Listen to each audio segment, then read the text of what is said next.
여러분 안녕하세요. 코로나19 이후 우리는 새롭게 재편된 세상, 넥스트 노멀 시대를 살고 있습니다. 마스크 쓰기와 사회적 거리 두기는 일상화되었고요. 음식도 좀 덜어 먹는 게 이제는 상식이 됐죠. 그런데 직장에서는 다른 사람들과 함께 일을 해야 되잖아요. 요즘에는 회의를 한 번 하는 것도 눈치가 보이는데요. 그렇다고 또 혼자서는 할 수 없는 일이 많습니다. 자, 이렇게 새로운 넥스트 노멀 시대에 어떻게 다른 사람들과 협업을 해야 할지 참 난감할 때가 많은데요. 자, 오늘 국가과학기술인력개발원의 박기찬 원장님께서 그에 대한 해답을 갖고 오셨다고 합니다. 안녕하세요, 원장님. 안녕하세요. KRD 네. 원장 박기찬입니다. 네.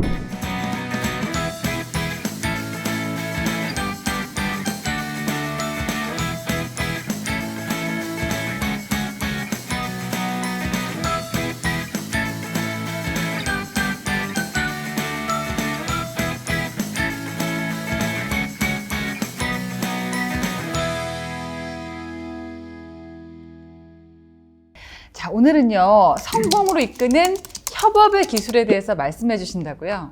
네, 넥스트 노멀 시대를 맞아 성공으로 이끄는 협업의 기술에 대해서 앞으로 두 차례에 걸쳐서 말씀드리겠습니다. 그런데요, 저는 이제 오늘 강의 주제를 보고 원장님 좀 당황스러웠습니다. 왜요?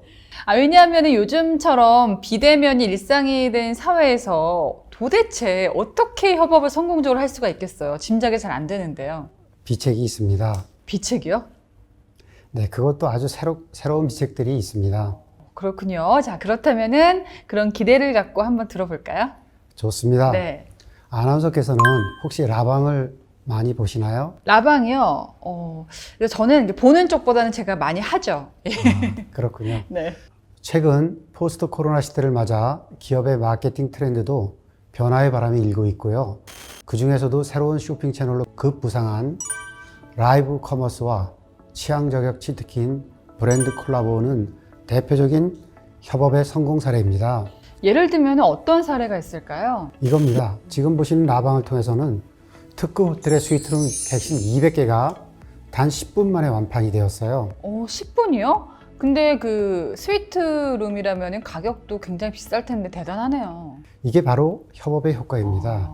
재밌고 신선한 협업이 코로나 시대에 여행을 못하게 된 화풀이로 호텔을 싹쓸이해도 가능하게 한 것이죠. 그러니까 정말 이제 파라다이스한 협업이네요. 또 글로벌 기업들은 제품을 만들기 위해서 다양한 업체, 심지어 경쟁자와도 협력하고 있습니다.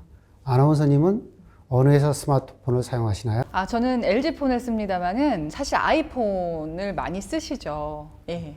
아이폰 쓴다고 저는 아이폰 씁니다. 예. 아이폰의 경쟁 모델인 삼성전자의 갤럭시 스마트폰이잖아요. 네. 아이러니하게도 아이폰이 많이 팔릴수록 삼성전자도 이익을 얻게 되는 사실 아세요? 그럼 왜 그럴까요? 아이폰의 핵심 부품인 OLED를 포함해 모바일 D램, 각종 센서 등을 삼성전자가 공급하고 있기 때문입니다. 그리고 테슬라가 신차를 발표할 때마다 배터리를 만드는 LG화학의 주가도 함께 영향을 받는 이유도 바로 두 기업의 협업 때문입니다. 그렇군요. 기업 간의 협업은 위기를 극복하는 힘이 되기도 하는데요.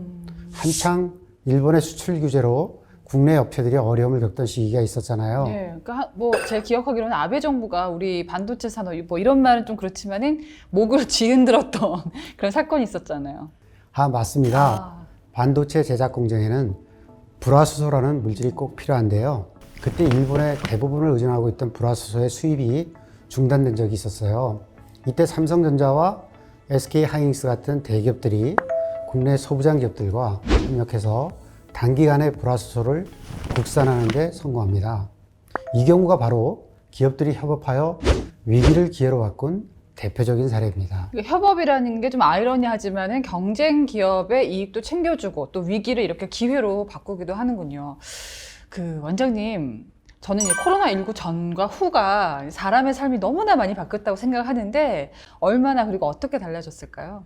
뉴욕타임즈의 칼럼니스트 토마스 프리드먼은 세계를 코로나 이전과 이후, 즉 비포 코로나 BC와 네. 애프터 코로나 AC로 나눈다고 했는데요. 이것은 예수의 탄생을 시점으로 기원을 전후로 나누는 변화에 맞먹는 아주 혁명적인 변화가 생겼음을 의미합니다. 그리고 제가 이제 오늘 처음 시작을 하면서 우리는 지금 넥스트 노멀 시대를 살고 있습니다. 이렇게 소개를 했었는데요. 최근 그 많이 사용하는 뭐 뉴 노멀, 포스트 코로나 이런 용어들하고 넥스트 노멀은 좀 다른 용어인가요? 전 세계 언론들은 코로나19 이후의 사회를 포스트 코로나, 뉴 노멀 등 다양한 용어로 표현하고 있는데요. 저는 맥킨지가 정의한 넥스트 노멀이라는 용어가 좀 더 명확하게 이 상황을 정의해 주는 것 같아서 넥스트 노멀이라는 용어를 사용하고 있습니다. 그러니까 그렇다면 이제 맥킨지가 코로나19 이후 상황을 넥스트 노멀이라고 칭한 이유가 있을 텐데요. 네, 이 넥스트 노멀을 이해하기 위해서는 먼저 현대사회의 주요 패러다임 시프트를 살펴봐야 합니다. 최초에는 2차 세계대전 이후 세계 경제가 꾸준히 성장해온 시대, 즉 올드 로말 시대가 있었습니다. 이 패러다임이 약 12년 전, 즉 세계금융위기 이후 변화하게 되는데요. 바로 저성장, 저금리, 저물가가 지속되는 뉴 노멀 시대로 접어든 것입니다. 이후 이 질서는 불확실성의 시대를 의미하는 뉴 어브노멀로 이어졌습니다. 그리고 지금 코로나19 팬데믹 이후 대면 접촉의 감소, 온라인 경제 활성화로 요약되는 넥스트 노멀 시대로 개막된 것입니다. 그러니까 올드 노멀, 뉴 노멀, 뉴 어브노멀 그 다음이 넥스트 노멀이군요. 그렇습니다. 그럼 지금 우리가 이제 맞이하고 있는 넥스트 노멀 시대에는 어떤 특징이 있을까요? 맥킨지에서는 넥스트 노멀 시대에 발생한 변화를 7가지로 정리하였습니다. 이 중에 특히 주목해야 할 것은 거리의 부활, 거리의 부활. 온라인 거래의 증가 같은 변화들입니다. 지금까지 우리는 교통과 통신의 발달로 국가 간 또는 사람 간의 거리가 좁아지는 세상에서 살아왔습니다. 하지만 코로나는 사람들 사이의 거리를 다시 이렇게 벌려놓았습니다. 그러니까 탈세계화로 인한 거리의 부활, 또 온라인 거래 증가 이런 것들이 사람 간의 어떤 물리적 거리가 멀어지게 하고 또 대면 접촉이 감소하는 게 가장 큰 변화군요. 그렇죠. 우리가 가까운 중국의 상황을 살펴보면 코트라에서는 중국 사회 경제의 변화를 영어의 이니셜로 홈이라는 표현으로 했습니다. 여기서 잠깐! 홈!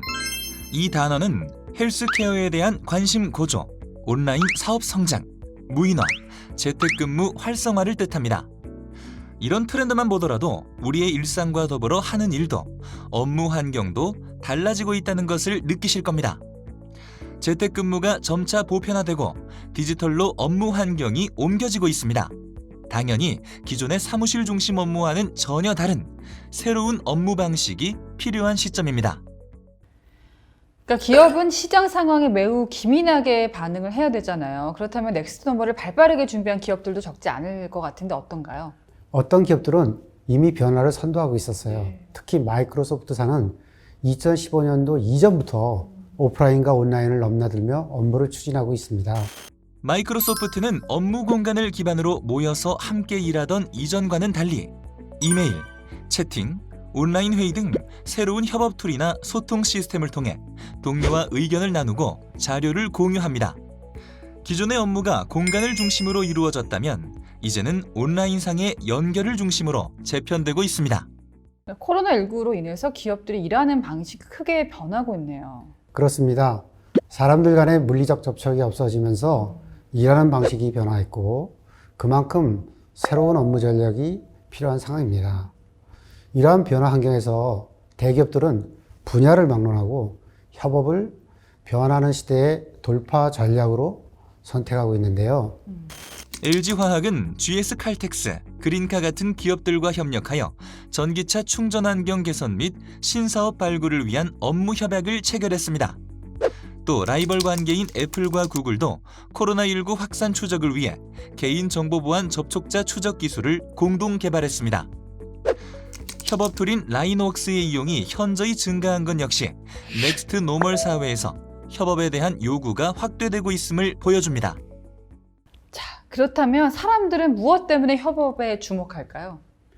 이 질문에 답하기 위해서는 협업의 정의와 필요성에 대해서 먼저 알아봐야 하는데요.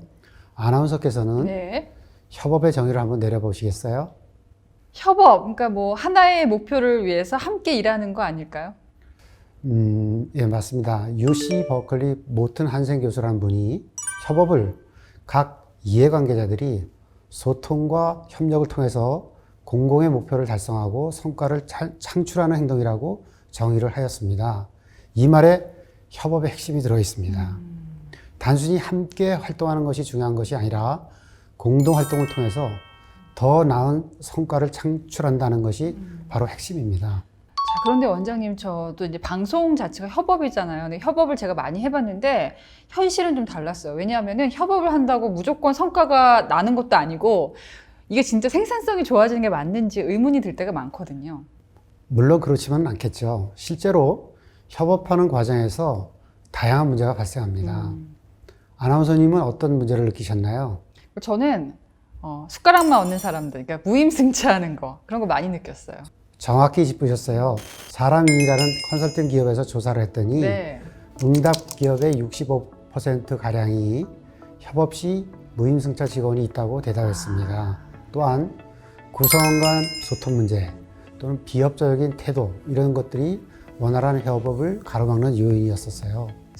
그럼에도 불구하고 협업이 중요한 이유는 무엇일까요? 그 이유는 바로 생산성 측면에서 유리하기 때문입니다. 동아비즈니스 리뷰 조사 결과 협업을 할 경우와 하지 않을 경우의 생산성을 비교해보면 협업을 할 경우에 생산성이 5배나 높게 나타났습니다. 또한 미국의 IT 분야 의사결정자 1000명을 대상으로 조사한 결과 90%의 응답자가 협업 도구를 사용하는 것이 생산성을 향상시킨다고 응답했습니다. 또한 95%가 향후 1년간 협업 관련 IT 투자에 우선순위를 두겠다고 답했습니다. 이는 협업이 생산성을 높인다는 것에 대해 대다수의 경영자들이 동감하고 있으며 그 향상폭도 크다는 사실을 말해줍니다. 네, 그렇군요. 끝으로 제가 질문을 하나 더 드리려고 하는데요. 이렇게 중요한 협업, 이 협업을 촉진하고자 하는 리더가 취할 수 있는 방법 중에서 이게 가장 중요하다, 이걸 꼽으신다면 어떨까요? 협업에 참여하는 구성원들이 어느 하나 소외감을 느끼지 않고 최선을 다하도록 적극적인 지원을 해주고 격려하면서 끊임없는 소통을 통한 동기부여가 제일 중요하다고 생각합니다. 이번에도 결론이 역시 소통과 동기부여군요. 자, 오늘 좋은 말씀 감사합니다, 원장님. 네, 감사합니다. 네. 자, 오늘은 성공으로 이끄는 협업의 기술 첫 번째 시간이었는데요. 원장님, 다음 회에서는 협업의 기술을 좀 더 구체적으로 말해 주실 수 있나요? 네, 그렇습니다. 다음 시간에는 협업의 원칙과 기술들을 상세하게 말씀드릴 예정입니다. 네, 기대하면서 기다리겠습니다. 자, 여러분 이번 강의 시청해 주셔서 감사하고요. 저희 다음 시간에 더 알찬 강의로 찾아뵙겠습니다. 고맙습니다.